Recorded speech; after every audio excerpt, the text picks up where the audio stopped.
kiss for you.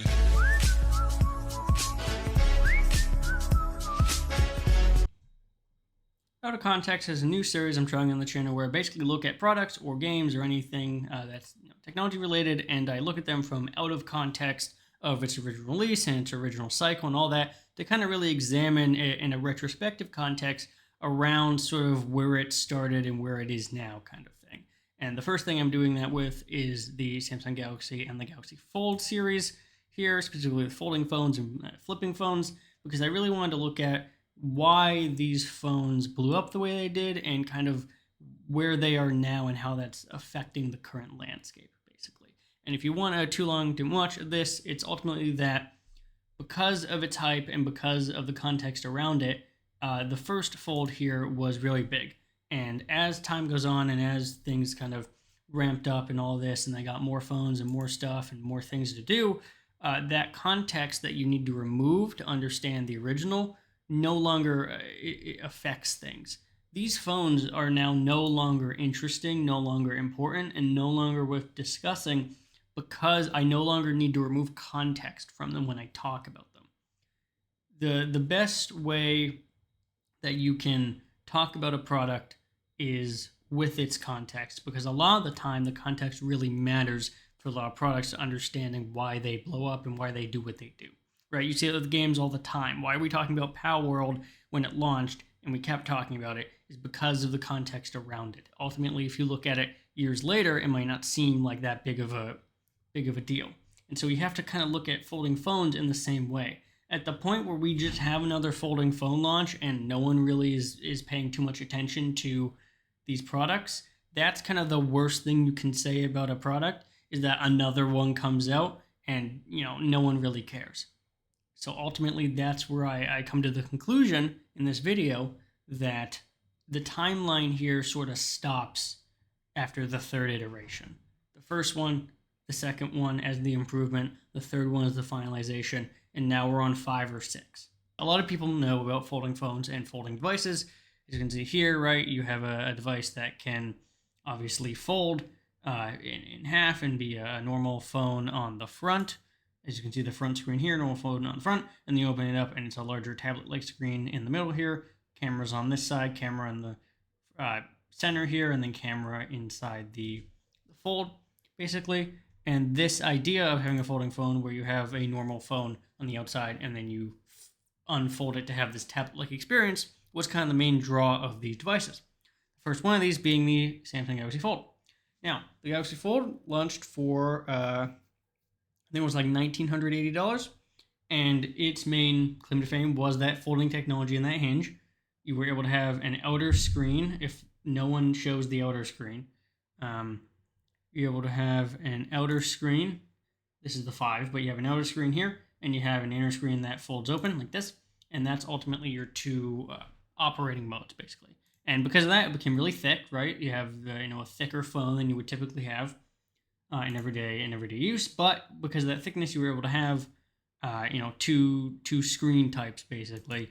The most recent example here, and so your outside phone would be a little bit taller. It would have a different aspect ratio and a little bit taller, a little bit like 21:9, so it would be a little longer than it was wider in a typical way, but it would still have a camera and you'd still be able to use it like that. But if you want more screen space for productivity or for watching videos or for email or anything like that could take advantage of it, you could open it up to a much larger display in the front. And as you can see from this image, that much larger display really showcases things like the extra screen size, right? The apps that you're able to show, dual screening and dual functionality. But ultimately, this launched and it was pretty mixed in terms of reception. Did the device succeed in its objective? Did this first device succeed in what it was trying to do? And the answer is yes.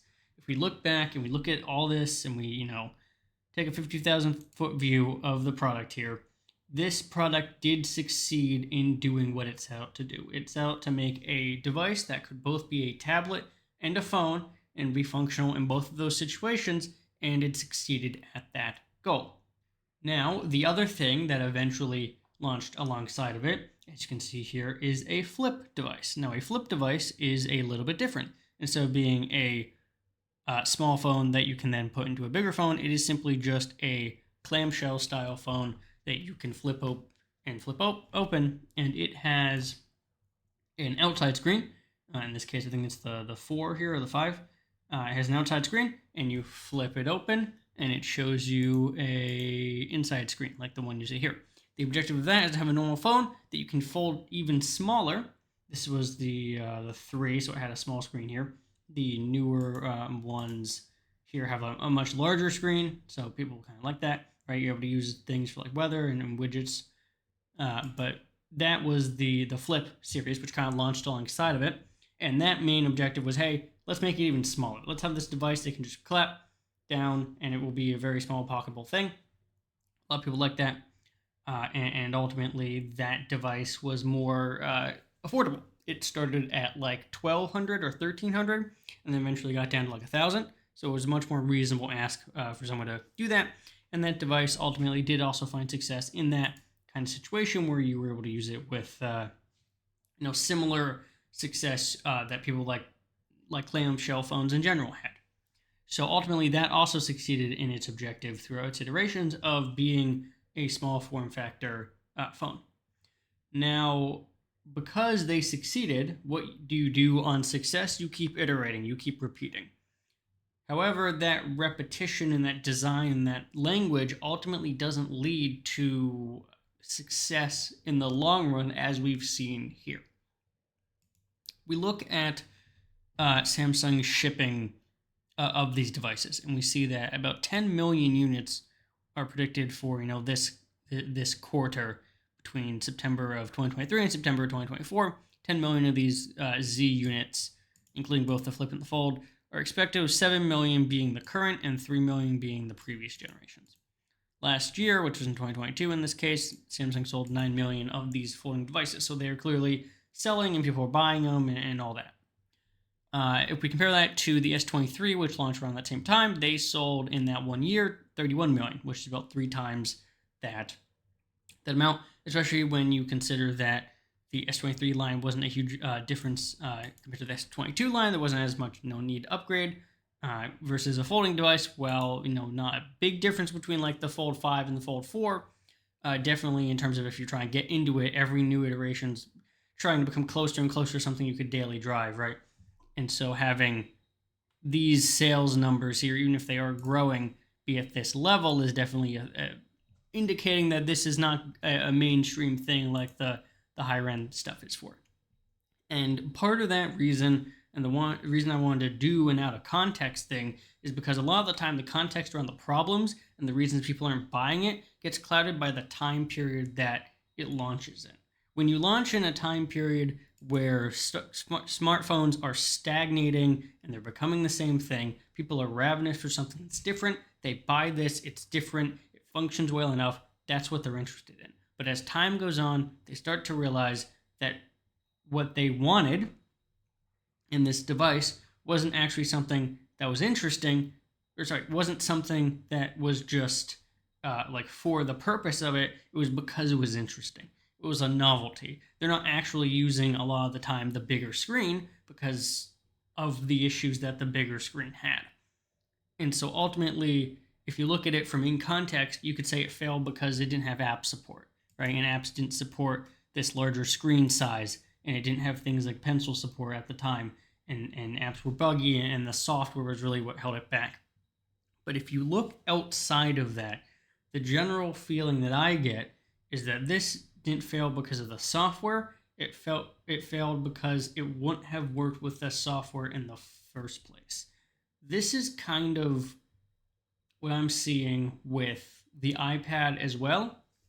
And the reason I bring this up is because people believe that if you just make the apps work in this form factor, all of a sudden people are going to start buying this device. And all of a sudden people are going to be really interested in this device because it can all of a sudden do these things. And people make this argument with the iPad all the time. They make this argument that if only the iPad had these apps on it and could feel like a real computer, people might spend the money that they're asking for it.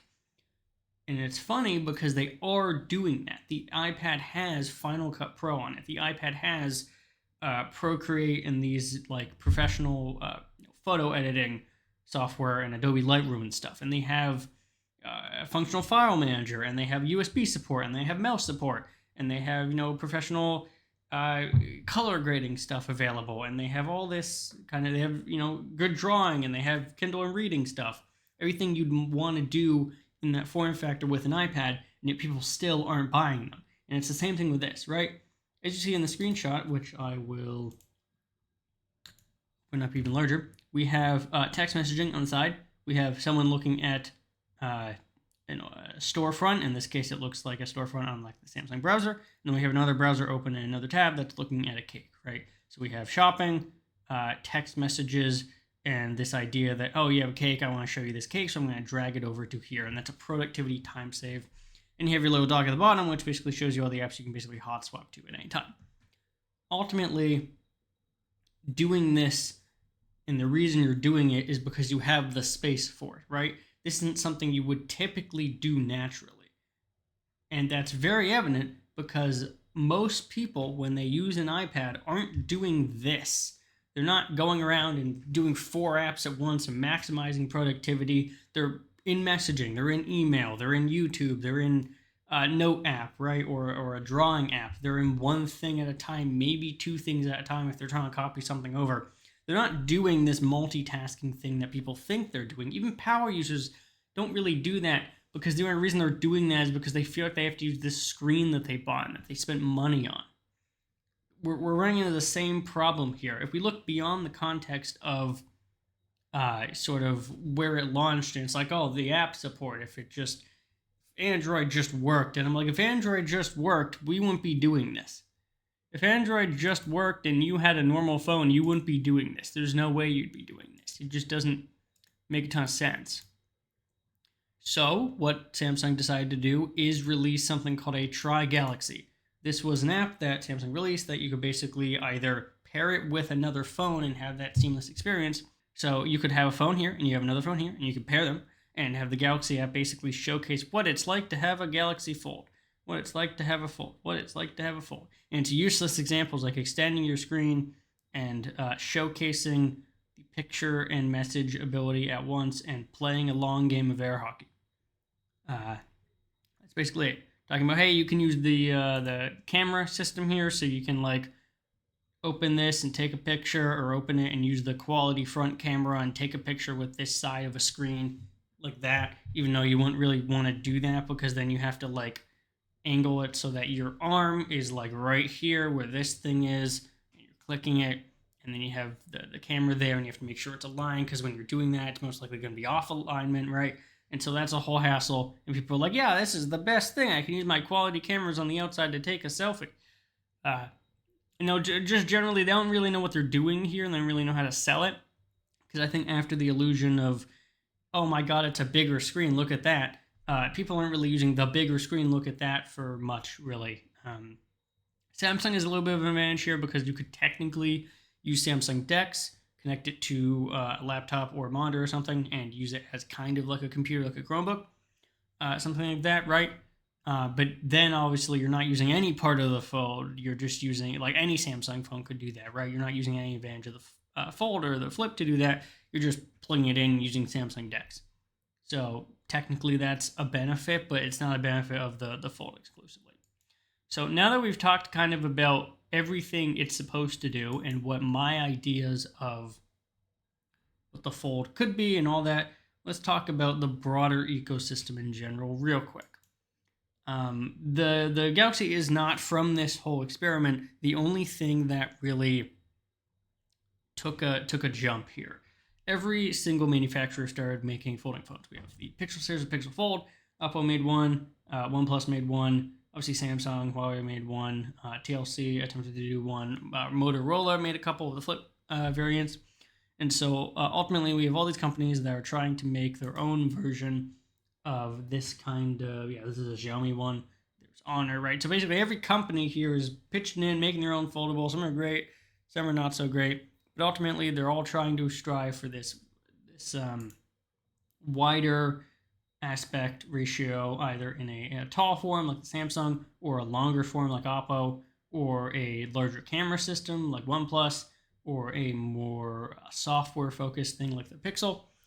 And all those seem to do is exaggerate the point. Because at this point, there is no longer context that needs to be removed. When they first launch, you need to remove all the context around the hype of it, around the problems, around the things that happen, around the life cycle, around the lifespan of the device, around the iterations, all that. Now that we've gotten these phones basically every year, and also multiple times a year, we're getting new fold devices. There's no longer context around each one. It's no longer, oh, there's this one, and everyone expected it to suck, but it doesn't suck. That was kind of the OnePlus Fold, right? That was its whole thing. Was that it was supposed to suck because it was as expensive as all these other ones, but it didn't seem to have a couple features, and it was like, oh, no one's gonna buy that, and it being like the one of the best ones, right? But you don't need context to be removed because there's no buildup, there's no hype, there's no speculation. There's basically nothing because it's been so normalized that these phones are just coming out. And what happens when you have that's a horrible picture. What happens when you have these devices that start to become normal is they stop being important. Similar to how smartphones stop being important, these devices attempting to disrupt it also have stopped being important. And so if I'm looking at a timeline of important events, I can say the first fold, I can say the second fold, because that was a big jump. And then I can maybe say the third fold, maybe. So that was like, what? When was the first fold? Like 2018? So it's like 2018, 2019. That's it. Because basically after 2019, all this basically goes dark, and while we still get updates and we still get obviously more iterations of these phones, the actual things you can do and the reason people are buying them, they haven't changed at all basically since day one. And again, people might say, oh, it's software, and I'm just saying it literally was just the hype and the context around sort of these devices here. And once that's gone, like we're seeing now, you no longer have an urge or have a reason to buy these. The one thing this kind of device, this actually looks like Oxygen OS, so it might be the Oppo one. But ultimately, when you remove, when you no longer have to remove context, when you no longer need and worry about the timeline here, basically what I'm trying to say is that the idea around the mysticism around these phones that got them to this point no longer exists, and so people don't care about them. This is kind of a thing that you deal with a lot of the time in tech and a lot of the time in evolution of products, is you no longer have a reason to care. And if people aren't caring, they're not investing and they're not buying. And this is a very similar thing with what happened with 5G when I talked about that in my 5G video. A very similar thing happens. You don't care anymore about this because it's been normalized and because it hasn't gone anywhere. And so ultimately, I no longer have to remove any context, which I think is the worst thing you can say about a product, is that it is no longer worth discussing. And that's, I think, where I'm going to end off this one. Hopefully the next Out of Context will be talking about something a little bit different, but it's all going to kind of revolve around that same thing. This is also probably my last video here for at least a couple weeks because I am going to be moving out of college and graduating, and so I got to, figure out that whole stuff. So thank you for watching, and I'll see everyone in the next video.